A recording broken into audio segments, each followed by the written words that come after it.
Hello everybody, how's it going? It's Snatch Red here. Man United have signed Aaron Wan Bissaka from Crystal Palace for £50 million. Bloody hell. Jeez, the values of these players these days. You know what? I reckon value's gone out of the window. It's not the value of a player, it's the value to the player from the club. If the club says, oh, we don't want to let you go for any price for like $1 billion, right? For example, not even that. That's not his actual worth. That's his worth to the club. There's no actual football value. So, like, when you compare the two, like, the values, they won't be the same because the club will treat it differently. I reckon that's it. So, Crystal Palace value Aaron Bissaka for $50 million, and, Man United paid for it. For the whole summer, he's been linked with Tottenham, Man United, top Premier League teams, even City for a couple of days here and there.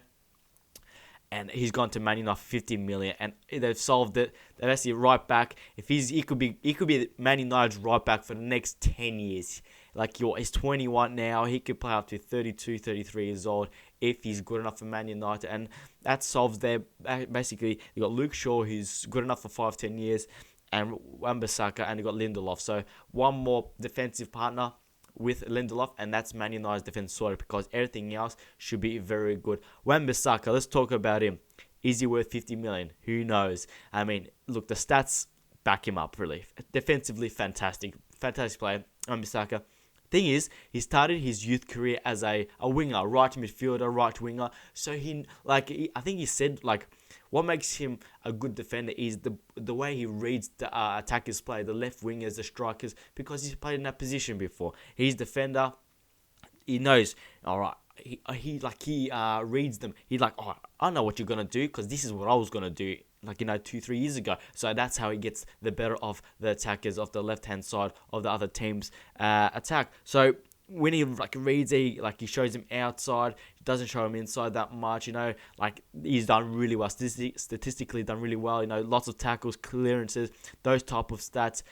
But also, if you're going to have really high defensive stats, your attack is not going to be that great. And Crystal Palace, they don't attack that, they're not attacking side. They're a low block 4-4-2 side under Roy Hodgson. Zonal marking, that's all about Roy Hodgson. And that's where literally Wan-Bissaka sits there and defends his zone. He's got a little square, for example, a little square on the field. On the little board, that's your square. That's your place to defend. That's your area where you have to cover and you have to do everything. And he's really good at when players running at him. He's really good at reading the game. He's really well at stopping the attacker. So that's well. But Man United are gonna have lots of possession next year. Top team. Wan-Bissaka needs to push up, right? 4-3-3, probably Ole Gunnar Solskjaer's going to play, so Wan-Bissaka's got to push up highly. Is he going to do well? You think he's going to do well? I mean, some players are, talking about, but you don't know. You just don't know. I mean, he is a right winger in his youth days, so he should have an understanding of what to do. But right back is where defensively right back is he's proven to be a very good defensive right back, and that's sort of forgotten these days because as a fullback, you need to push high up, you need to put crosses in, you need to supply with assist. And Trent and Robbo and other players in Premier League, they've changed the way fullbacks have seen. But actually, the most important part of the team for most clubs, creating with getting out wide to the fullbacks, putting the balls in, and that's the new way of playing, I think, in the Premier League. But if Man United, if Ole Gunnar Solskjaer thinks Wan-Bissaka is right, you got to trust Ole because $50 million it's a lot of trust in him because Wan-Bissaka, is he good enough? You just don't know, do you? You just don't know. But you think if he lives up to his standard and improves his attacking area, he's going to be such a good player. And obviously, you're going to get compared to the best right backs of the league. Trent Alexander-Arnold, Kyle Walker, Bellerin, and so on. So it's going to be hard for him, but if he gets that attacking thing sorted and he gets some good crosses in, gets some assists, provides as well. If he's going to go forward and he doesn't go back and he struggles, it'll be interesting because, Crystal Palace sit back and they don't attack as much because they've got Townsend, Zaha, and Benteke or whoever it is, and that's their attack basically. 3 on the counter and the others sit back. So it'll be interesting how Bissaka goes at Man United.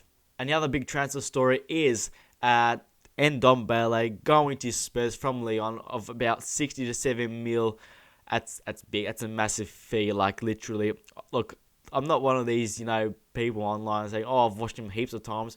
I've watched him a couple of times in Ndombele, and the couple of times I've seen him it was in the Champions League against City, Barcelona, and so on, so on. Him and Owa in the centre defensive positions, center like CDM, like centre midfield, are fucking class together. And Ndombele is the more stronger, powerful beast tackler, and always the more pressing little man, creator, playmaker sort of type in the midfield, and they complemented so well with each other.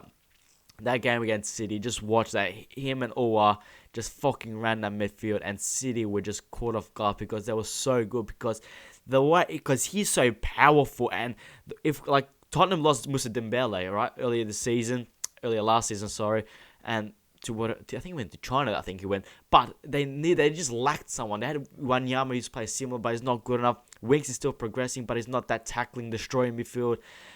And then that's about it. Eric Dyer's not a beast. He's more of a ball-playing defender, and one of a kind, more like that. But they needed that big guy in the middle.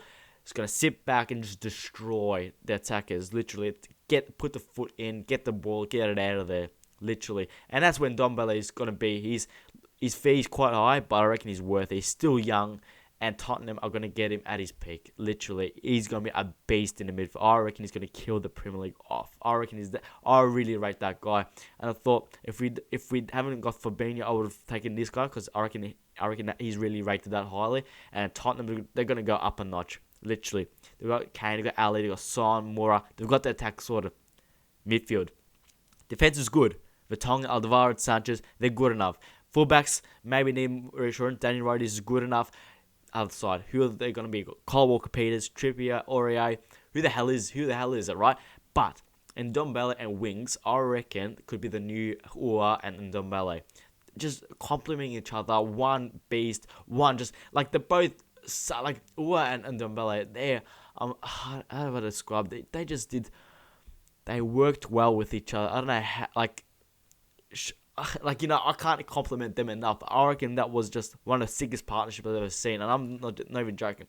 They just read off each other. They just knew what the other person's gonna do, and if we can get into that position, getting the ball, playing it off, sitting, pressing with Ndombele, I reckon that's gonna be hard to break down from a attacker's point of view on the other side. But guys, if you like this video, smash this like button, comment down below what your thoughts are.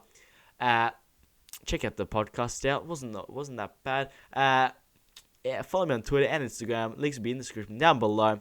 Email naturalredproblems@gmail.com. If you've got any problems you want answered, ask us this and it will help you. Subscribe for more, and I'll see you guys later.